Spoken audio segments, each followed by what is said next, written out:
Merci d'être sur notre plateau. C'était extrêmement rare de vous voir sur un plateau de télévision, tous les deux. En France, c'est le 4e film qui vous réunit. Il y a une relation entre vous qui peut ressembler à une relation père-fils de cinéma. Comment qualifiez-vous cette relation aujourd'hui? Je la qualifie, comment on pourrait dire ça? C'est davantage un processus d'apprentissage pour nous deux, un processus initiatique.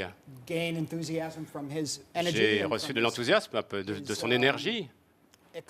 C'est communicatif, son sens de l'exploration, le courage qu'il a en tant qu'acteur, tout à fait honnêtement.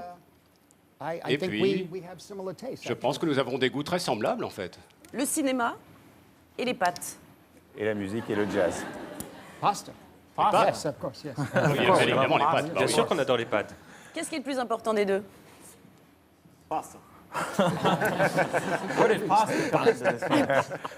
C'est vrai que Moi aussi, j'allais répondre, ouais. Pour moi, à un niveau personnel, lorsqu'on a un grand homme comme Scorsese qui vous appelle pour un projet, je suis enthousiasme immédiatement. C'est vraiment un voyage. Je veux voir là où il va m'emmener en tant qu'acteur, en tant qu'homme.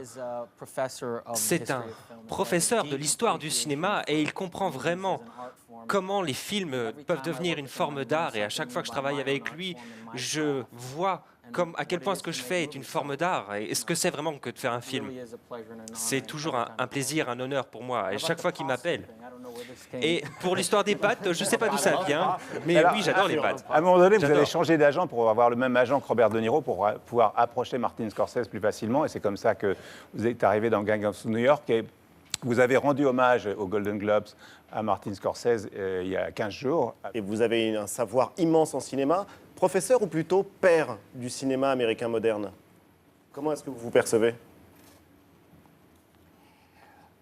It's a good question. C'est une bonne question. I think of myself in Je the me immediate perçois present.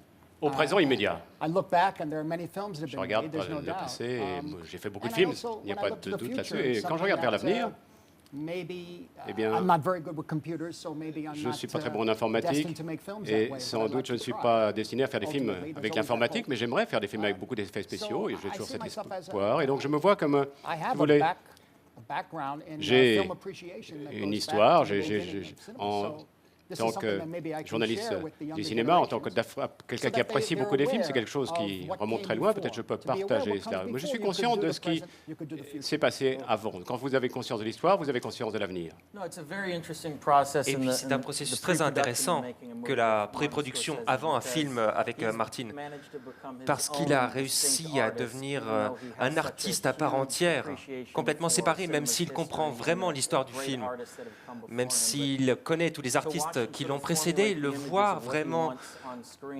créer les images qu'il veut voir à l'écran, c'est vraiment un processus de projection avec le directeur de la photographie, les acteurs, et c'est comme si on avait accès directement à ses rêves. Il projette les films et il dit c'est cela que je veux comme tonalité de film, c'est ça l'ambiance, c'est ça la lumière. Voyez ça, c'est l'attitude qu'il faudrait que vous ayez pour ce personnage. C'est toute une richesse du cinéma qui est là dans sa tête et auquel on a accès avant même de mettre le pied sur le Il plateau. y a une grande exigence de la part de Martin Scorsese dans le travail, il y a une grande exigence aussi au niveau des acteurs. Pour préparer Shutter Island, qui est le film dont on va parler maintenant, comment avez-vous travaillé? Et vous dites que quand vous arrivez sur le plateau, vous avez déjà tous les paramètres en tête, il vous a montré plein de films pour être dans le bon feeling du personnage. Comment ça se passe, le travail?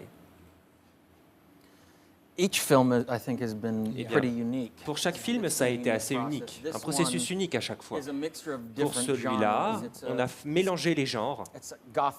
C'est un film d'horreur gothique, c'est en même temps un thriller psychologique, il y a du film noir dedans, mais en même temps, ce que c'est devenu, c'est une étude de personnages intenses sur les traumatismes humains, de ce que c'est de gérer son passé douloureux.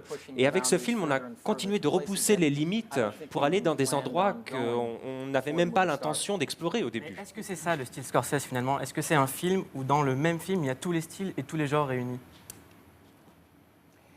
I don't know if Je ne sais you can pas, say it je ne sais has pas all si genres on peut or dire all que tous les styles, genres sont but I think réunis, you mais can say the lineage je pense qu'on peut dire is there. que l'héritage, et là on peut tirer parti de cet héritage, pour ceux qui comprennent ces genres et l'héritage, eh bien, ils peuvent apprécier certains niveaux du film que d'autres ne comprennent pas et que d'autres commencent à comprendre. Mais ça revient vraiment à une histoire, à des points de référence, à des tons musicaux, des impressions de ce que nous avons dans notre esprit, qui vient du passé et qui vient de 80 histoires de cinéma et de littérature. C'est un hasard, mais à l'origine, Roman Polanski avait commencé à travailler sur l'adaptation de Shutter Island. Et j'ai lu que c'était une de vos grandes références aussi en matière de mise en scène pour ce film, que vous leur aviez demandé. J'admire beaucoup ces films, oui, je suis grand admirateur de son travail. Je fais référence constamment à ces films, j'adore les regarder. Vous avez regardé d'ailleurs, je crois, 3 ou 4 films, dont notamment Rosemary's Baby. Pour la préparation de Shutter Island. Oui, essentiellement Rosemary's Baby, Répulsion, Le Locataire, Cul-de-sac également. Combien de films avez-vous vus avant de faire celui-ci, Leonardo DiCaprio, par rapport à ce film? Je crois qu'on en a vu 4 ou 5 dans un petit cinéma, et moi, tout seul, j'ai regardé Sueur froide et aussi Titicat Follies. C'est une étude d'un service psychiatrique, et puis j'ai regardé énormément de différents documentaires sur les personnalités multiples, ce que c'était aussi pour les vétérans de la Deuxième Guerre mondiale à l'époque. J'ai essayé vraiment de préparer ce qui me permettait de développer mon personnage. Et Marty m'a beaucoup aidé. Et il aide tous ceux qui sont concernés. Et ça aide d'avoir ces points de référence au milieu d'une scène. On peut vraiment faire référence à une autre scène d'un autre film. On se dit, tiens, je me souviens de ça, et ça donne vraiment quelque chose pour rebondir. Les films qu'on a montrés avant de tourner, c'était les films de Jacques Tourneur, La Féline, Zombie et Out of the Past. Je ne sais pas le titre français. Mais Tourneur, c'était un metteur en scène formidable. Son père était Maurice Tourneur, qui était un grand metteur en scène des débuts du cinéma. Et les films de Tourneur ont une atmosphère, un ton très très spécial. C'est un état onirique, extraordinaire. Robert De Niro a raison, vous savez tout du cinéma. Revivre. Vous êtes un énorme bosseur. Tous ceux qui ont travaillé avec vous le disent. Marc Ruffalo, d'ailleurs, il le dit. Il travaille constamment ses répliques, il discute sans arrêt ses personnages. Bref, il n'arrête jamais. Rien n'est jamais acquis quand on fait ce métier, même à votre niveau.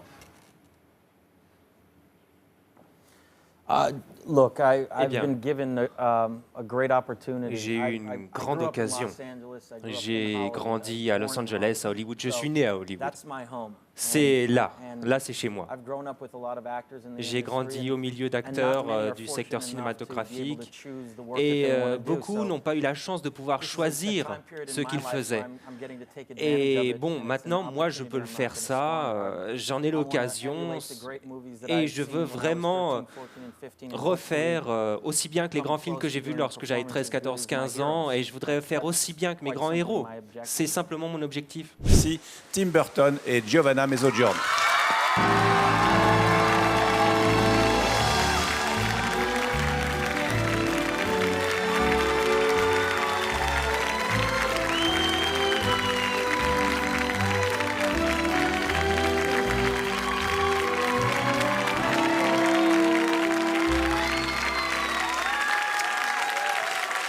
Bonsoir, Monsieur le Président et Mademoiselle, membres du jury. Bonsoir. Les premières 24 heures de président, Tim Burton, c'est quoi? C'est magnifique. D'abord, c'est formidable d'être ici, à Cannes. On m'a dit qu'il y avait un nuage noir qui surplombait Cannes cette année, mais en fait, apparemment, le ciel est clair, tout le monde va bien. Alors, vous êtes l'un des rares réalisateurs à concilier succès critique et succès populaire et succès commercial. Est-ce que la Palme d'Or, ça doit être ça aussi, à la fois un succès critique et un succès commercial, ce qui n'est pas toujours le cas? Alors, je ne sais pas si vous avez lu toutes les critiques que j'ai reçues, elles ne sont pas toujours aussi bonnes que cela. Mais enfin, ce n'est pas tellement ça le but du jeu. Le but du jeu, c'est de faire aimer le cinéma, d'aimer soi-même le cinéma, de faire des films. Et ici, c'est le meilleur endroit du monde pour justement voir des films. C'est pour ça que je suis ravi d'être ici. Mais c'est pas évident de voir des films en compétition, de devoir juger qui est le bon et qui est le pire. En l'occurrence, vous allez avoir quoi comme critère? Comment est-ce qu'on décide ce qui est un bon film pour vous?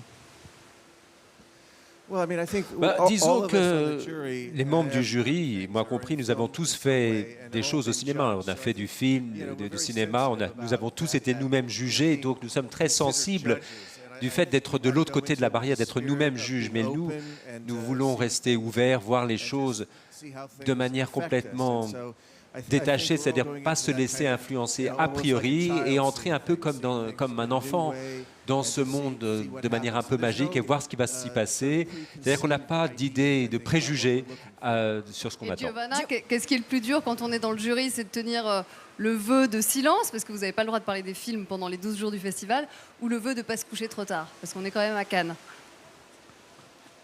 Les deux ne sont pas très durs pour moi. Le silence, j'adore, j'aime bien, ça me convient beaucoup.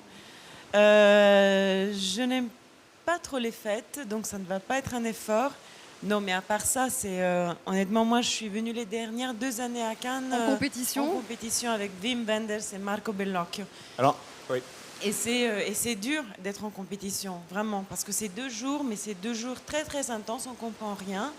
Et alors que là, c'est une grande possibilité. Plus détendu. Voilà, plus détendu, et enfin, la possibilité de comprendre un petit peu l'esprit du festival aussi. Alors ce soir est projeté le premier film français qui est en compétition, c'est le film de Mathieu Amalric Tourné. On va évidemment pas vous demander votre avis parce que vous êtes tenu au droit de réserve et on va retrouver Laurent qui est avec un casting très particulier. Écoutez, oui Michel, voilà, on est sur la croisette avec Mathieu Amalric, on découvre sur ces images et ces comédiennes donc, de son film Tourné, qui est le premier film français présenté en compétition cette année à Cannes. Mathieu Amalric qui est très très bien encadré. Bonsoir Mathieu, je vous interromps. Bonsoir. Vous pouvez me présenter vos comédiennes rapidement? Ah oui, Mimi Lemieux. Hello Mimi. Dirty Martini, Rocky Roulette, Evie Lavelle, Kitten on the Keys, and Julie Atlas Muse. Voilà. Bonsoir, qui sont tous donc dans le film des danseuses de New Cabaret. Burlesque. New Burlesque, et exactement. Je le disais, là, premier film français présenté en compétition ce soir. Il y a une petite pression sur vos épaules, Mathieu? Non, je me sens très protégé par toutes ces femmes. Ça va, c'est juste la fête. Et vous l'avez été pendant le tournage? C'est ça. Oui. Merci Mathieu, on va vous laisser progresser. Merci beaucoup. Voilà donc Mathieu Amalric avec donc toutes les comédiennes de son film. Tourné, le 4e long métrage réalisé par Mathieu Amalric, à qui on doit notamment Mange ta soupe et le stade de Wimbledon. Et puis bien sûr Mathieu Amalric, qui est également comédien, joue dans ce film l'histoire d'un promoteur de spectacle qui revient des États-Unis et qui essaie donc de monter des spectacles à travers la France avec toutes ces danseuses. On va vous retrouver dans un instant, Laurent, avec cette équipe qui est vraiment très spectaculaire. Vous regardez toutes ces images avec un sourire. Vous avez déjà vu le film ce matin? Comment vous sentez ce soir? C'est un véritable honneur. Vous avez déjà vu le film ce matin? C'est un peu comme un rêve pour vous d'être... Oh, je me sens comme Cendrillon. No. You know dire un mot. Vous connaissez les règles. Tim Burton, ce qui est très drôle, c'est que le Festival de Cannes, c'est un film où les films qui parlent d'actualité ont la part belle. Et dans votre cinéma, il y a toujours eu un pas de côté avec votre époque. Vous n'étiez jamais dans votre temps, dans votre époque. Est-ce que vous, il y a des sujets d'actualité qui vous font dire des fois, j'aimerais bien m'en emparer et le transformer? Vous savez, c'est une des raisons pour lesquelles moi je suis ravi d'être ici, parce que moi j'ai vu des films qui ne sont pas nécessairement le genre de film que je ferais moi-même, mais par contre, c'est ça qui est génial justement d'être dans le jury, parce que c'est une façon de me faire découvrir un autre genre de cinéma du monde entier. C'est pourquoi moi d'ailleurs j'adore faire du cinéma, c'est d'être inspiré justement par de nouvelles choses. C'est ça c'est pour ça que je suis ici. On va retrouver Laurent sur les marches parce que l'équipe fait un vrai show. Hein. Exactement Michel, c'est le show ce soir avec toutes les comédiennes et danseuses du film donc Tourné de Mathieu Amalric. L'année dernière, c'était Mélanie Laurent, souvenez-vous, qui dansait le rock'n'roll avec Quentin Tarantino. Eh bien, les danseuses sont en train viennent de faire un véritable numéro. Elles continuent donc de monter les marches. Toutes ces comédiennes qui, dans le film, font de remarquables prestations. Et c'est vrai qu'elles avaient envie, je crois, ce soir de faire la fête et de partager ce moment avec nous. Mathieu Amalric donc, et toute l'équipe de son film tourné. Voilà, c'est vraiment la fête ce soir à Cannes, sur les marches et le délire. Il y a une très belle ambiance grâce à ces jeunes femmes vraiment joyeuses et qui avaient envie de jouer le jeu, et on joue le jeu avec elles. C'est vrai qu'on commence tous à danser, Michel, c'est assez rare, mais ça arrive. Voilà, donc toute l'équipe de tournée, le film de Mathieu Amalric avec une très belle ambiance. On reste avec vous. On n'a pas le droit de dire, mais nous, on peut dire qu'on a vu le film. Pardon, Ariane? Tim Burton n'a pas le droit de donner son avis sur le film, mais nous, au Grand Journal, on donne notre avis. On a beaucoup aimé le film. Moi, j'ai beaucoup aimé le film, en tout cas. Et on les recevra demain sur le plateau du Grand Journal. On reste encore avec vous, Laurent, quelques instants. Voilà l'équipe qui va donc entrer dans la salle du Palais des Festivals pour la présentation officielle de ce premier long-métrage français présenté en compétition, réalisé et interprété par Mathieu Amalric, qui a plaisir d'être là, et ça se voit, un plaisir qu'on partage avec lui ce soir. Mathieu Amalric, acteur fétiche d'Arnaud Desplechin, 3 Césars, dont 1 César pour Roi et Reine. Et il est là ce soir en tant que réalisateur avec ce 4e film. Voilà, Mathieu Amalric et ses comédiennes. Merci Laurent. Voilà, l'équipe va entrer dans la salle pour la projection officielle. Donc on a vu, nous, le film ce matin ou hier soir, selon. Et ça fait forte impression. Donc toute l'équipe du film, Mathieu Amalric et les danseuses, évidemment, seront sur notre plateau demain. Ali? Vous avez fait un film, Tim Burton. Vous n'avez pas le droit de dire qui sont les grands cinéastes en compétition.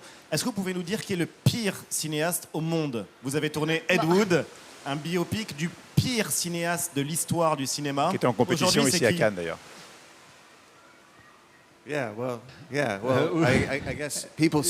Quelquefois, on m'a considéré, moi, comme étant le plus mauvais cinéaste du monde. Et c'est ça que je trouvais sympa chez Ed Wood. C'est-à-dire que la ligne de démarcation entre le bon et le mauvais n'est pas toujours évidente. Et c'est ça qui rend le cinéma une forme d'art aussi intéressante, aussi mystérieuse. Parce que quelquefois, on s'imagine qu'un film est bon ou au contraire qu'il est mauvais. C'est ça qui rend les choses intéressantes. On accompagne Mathieu Amalric dans la salle, donc avec la caméra qui est à l'intérieur et toute l'équipe du film. Ça sent le premier événement du festival au bout de 24 heures déjà, avec cette projection. En tout cas, c'est très spectaculaire avant le film, et le film l'est tout autant. On ne peut pas en parler. Et on peut pas en parler, mais... Moi, j'avais une question pour Tim Burton, réalisateur et pas président du jury. Je me demandais, qu'est-ce que vous auriez fait si Johnny Depp n'avait pas existé? Quand même, il est dans 6 de vos films. Il y a quand même d'autres acteurs, d'autres comédiens. Moi, j'adore travailler avec Johnny Depp, mais évidemment, il y a des centaines d'autres très très grands comédiens. Bon, regardez-les à l'écran. Il n'a pas l'air très beau là-haut, hein, pourtant. C'est vrai que vous avez un univers extrêmement particulier. Je lisais des choses très amusantes sur vous. Vous racontiez qu'enfant, vous pouviez rester enfermé 48 heures pour regarder que des films d'horreur. Et que finalement, les films qui sont censés être un peu joyeux, vous collez des angoisses absolument terribles. Quel genre de film? Un exemple de film joyeux qui vous colle des angoisses? Can you say what kind of movie, like horror movies? Ça marche ou pas? Oui, c'est bon. Non, les films d'horreur, effectivement, ne m'angoissent pas. Mais par exemple, la comédie du bonheur, alors là, la mélodie du bonheur, ça me fout les boules. Quand on voit tous vos personnages, qu'il s'agisse d'Edouard aux mains d'argent, de Beetlejuice ou même du Chapelier Fou dans Alice, de Pee-wee, on a l'impression que c'est toujours le même personnage que vous déclinez à l'infini. Quel est le fil conducteur entre tous les personnages que vous développez? Ils sont tous petits, maigres, blancs, fous, frêles. Ils sont tous, en tout cas, ils sont tous un petit peu bizarres, et c'est comme ça que j'arrive à m'identifier à eux. C'était toute mon enfance, toute ma jeunesse. Moi, je me sens très proche de ces personnages, même si moi-même, je ne suis pas si bizarre, si étrange que ça. On m'a perçu comme tel, et c'est ça qui m'intéresse, justement, la perception que les autres ont de soi-même par rapport à la réalité. Votre film préféré de Tim Burton? Je ne sais pas, c'est très difficile. Je veux dire, moi, j'ai 35 ans, j'ai vraiment grandi avec les films de Tim Burton dès mon adolescence, donc même Edward, Mani di Forbice, vraiment, ils sont tous quelque part des films qui ont marqué une période, c'est drôle. Mais quelque part, ils ont fait partie de ma croissance. Et si Tim Burton, Giovanna était- si vous deviez garder un seul film, je sais que c'est le genre de question qui est épouvantable, si vous ne deviez garder qu'un seul de vos films, lequel ce serait? For me, I'd probably say Probablement Edward Scissorhands Edouard or aux mains d'argent Ed ou Wood. I Ed think those two Wood, are very l'un des deux. close Ces to deux my films heart. d'ailleurs qui sont très proches de moi. Et pour vous, est-ce que Vincere est votre plus beau film à ce jour? Le plus beau, je ne sais pas, c'est dur à dire. Le plus difficile, sûrement. Ça a été un film très difficile, très dur à tourner. Pour moi, mais pour Marco Bellocchio aussi. Mais donc, ça a été une expérience de laquelle on est sorti après beaucoup de temps, quand même. Tim Burton, moi je suis totalement fan de votre travail, de ce que vous faites. Donc je voudrais vous demander une faveur et vous faire un cadeau. La faveur, c'est que vous êtes extrêmement doué en dessin. Il y a eu une rétrospective au MoMA de New York de vos dessins, de votre sculpture. Ça a été l'émeute à New York. Ça s'est terminé le 28 avril. J'espère qu'elle viendra bientôt en France. Donc ma faveur, c'est un dessin. J'aurais aimé que vous me dessiniez votre palme d'or. La palme d'or de Tim Burton. La palme d'or de Tim Burton, à quoi elle pourrait ressembler? Vous avez déjà fait un dessin vous inspirant de l'affiche?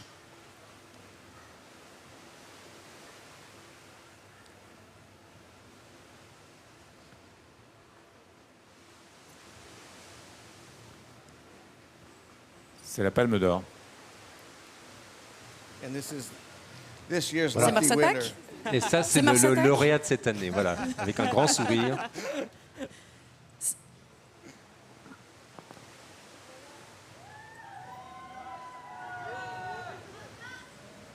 C'est Jack. Ouais, C'est Jack. ça, c'est Jack. Pas bête. C'est Jack Jack à la Palme d'Or. à la Palme d'Or. Voilà la Palme d'Or de Tim Burton.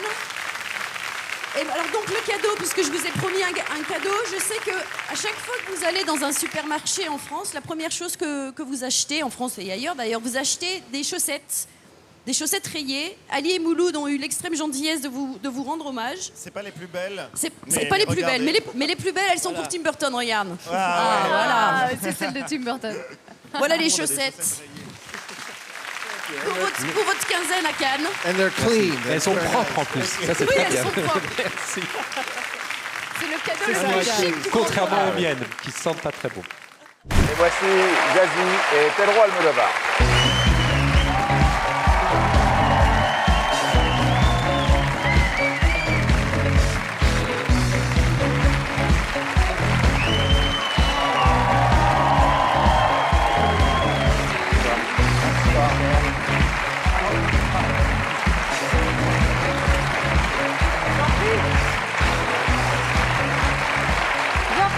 Voilà, merci. Zazie, un album le 8e qui s'appelle Cyclo, on va y venir dans un instant, et Pedro Almodovar, le film qui sort la semaine prochaine, Les Amants Passagers. C'est un grand retour à la comédie. Oui, c'est mon retour à la comédie. Pero bueno, no basta con desearlo, Mais necesitas il un ne suffit pas de vouloir, il faut aussi avoir un scénario. Y hace como 3 o 4 años tuve la Et il y idea, a empecé a 3-4 ans, escribir j'ai eu une idée las et j'ai primeras commencé escenas à eran écrire las que les ocurren premières en scènes. la cabina. Ce sont celles qui se Eran passent dans la muy, muy cabine de delirantes, pilotage. más que Elles lo que étaient son ahora. très délirantes, beaucoup plus que celles qu'il y a dans le Y film 3 años maintenant. después. Et voilà, 3 ans après, je suis là. Vous allez voir, ça vous réconcilie avec l'avion. Moi, j'ai très envie de prendre l'avion. Le pitch, c'est un peu comme les fameuses histoires où vous mettez des personnes dans un avion. Là, vous mettez un jeune couple marié, un bandit, une voyante, un don Juan, un journaliste et un Mexicain, et une ribambelle de stewards hystériquement gays. Et alors là, ils pensent vivre leurs dernières heures à bord de cet avion. Et donc, forcément, c'est délicieux, c'est complètement décomplexé. C'est sans Et fin. tout le monde fait des grandes révélations. Quand on connaît votre filmographie, on a l'impression que c'est un retour aux sources. Vous êtes fait un kiff total, comme on dit. Il y a un débauche d'alcool, de drogue, de sexe, de confection. De tout. C'est un bonheur. La vie. C'est ça, la totale. Comment? La totale, vous nous avez fait la totale. Retour aux sources un peu au début des années 80, vos premiers films. Sí, no, es Oui. una vuelta a las películas C'est un retour que hice al au principio de mi film que carrera. je faisais au début de Y ma carrière también un poco al tono et aussi que au yo ton utilizaba que j'utilisais en ese momento. à l'époque. Y me imagino que y también, sobre todo pensando Et en la España aussi actual, Quand on pense à l'Espagne aujourd'hui, c'est un hommage à l'Espagne des années 80. C'est une décennie où l'Espagne a retrouvé la démocratie et où il y avait une véritable explosion de liberté. Et d'une certaine façon, ce film, je le dédie à cette décennie de l'histoire de mon pays. Augustin. Le film a suscité des critiques quand même, notamment dans la presse espagnole et en particulier dans El País, où votre ennemi juré, le journaliste Carlos Boyero, a eu des mots un petit peu limites. Il écrit « Tout ce qui intéresse Almodovar, c'est de parler de bites jusqu'à l'épuisement, du plaisir suprême que ratent les hommes tant qu'une personne de leur sexe ne leur a pas bouffé les parties génitales avec un art inégalé. » Alors évidemment, on a le droit de ne pas aimer votre film, mais comment vous réagissez à cette critique qui est quasiment homophobe en fait? Je ne le lis. Non, parce que c'est un biais ennemi à moi. On a besoin de ça, non? C'est bien d'avoir des vieux ennemis. ¿Cómo se dice? Es aburrido. C'est ennuyeux. Es aburrido por previsible. C'est lassant parce que c'est prévisible. Él estará, si se entera de que lo has mencionado, et s'il apprend que tu l'as mentionné, il sera enchanté, il sera très fier. Pero es alguien que mais c'est quelqu'un... es una larga historia. On a une longue histoire. C'est un ennemi que j'ai sur le dos depuis 30 ans. No, pero es cierto que en la película mais c'est vrai, dans le film, on utilise beaucoup le mot bite. Ça c'est vrai. Oui. Pero bueno, existe en la vida real. Mais ça existe dans la vie réelle. Heureusement. Aquí hay varias. Et ici, il y en a plusieurs. Ça peut être pratique. Alors, c'est vrai. Point commun tous les deux, c'est une forme de militantisme pour le mariage pour tous, contre l'homophobie. Vous avez dit, vous avez fait des chansons... qu'on peut entendre d'ailleurs comme Adam et Ève. Sur l'amour. Sur l'amour, je suis un homme. Et voilà. Et vous trouvez qu'en France, on est un peu en retard J'étais très surprise de cette réaction-là qu'on est en train de voir à l'écran. Parce que je ne pensais pas qu'en France, il y avait autant d'homophobie. Et pour nous, les Espagnols, ça a été une vraie surprise. Et on s'est senti très fiers que l'Espagne, pour une fois au moins, ait pris les devants sur la France. Les choses évoluent tout de même. Et pas seulement sur les cours de Roland Garros, mais aussi sur la loi du mariage pour tous. Référence à Rafael Nadal. Et Nadal, c'est pas dopé. Non, très bien. Mais en parlant de dopage... Ouais, il y a l'Aqua de Valencia. En parlant de dopage, mais oui, parce que dans ce fameux film, l'avion tourne en rond, il y a peut-être plus d'espoir de rester en vie. Donc qu'est-ce qu'on fait dans ces cas-là? On fait l'amour, et puis on boit, et puis voilà, on se drogue, tout ça, et on prend de l'Aqua de Valencia. Alors l'Aqua de Valencia, c'est très important, n'est-ce pas, oui, Pedro? Oui, c'est vrai. Alors c'est un cocktail qui fait en sorte que vous allez nous dire toute la vérité, tranquillement, et vous allez être un petit peu chaud, normalement, et pouvoir parler de choses Qu'est-ce que c'est ici? Qu'est-ce que c'est ici? C'est de l'Aqua de Valencia. Vous verrez bien. Comme dije antes, que la película es un homenaje a la década. Comme je l'ai dit tout à l'heure, mon film, c'est un hommage aux années 80. Et à l'époque, à Madrid, c'était la mode de boire cette agua de Valencia, c'est du champagne, du jus d'orange, un peu de vodka, mais auquel on ajoute de la mescaline, la mescaline synthétique. Non, non es mezcal de México. Non, c'est pas le mezcal du Mexique. Alors maintenant, ça c'est autre chose. Non, la mescalina synthétique a un pouvoir fortement aphrodisiaque. Muy social. C'est ça. Ça rend très sociable et c'est très agréable.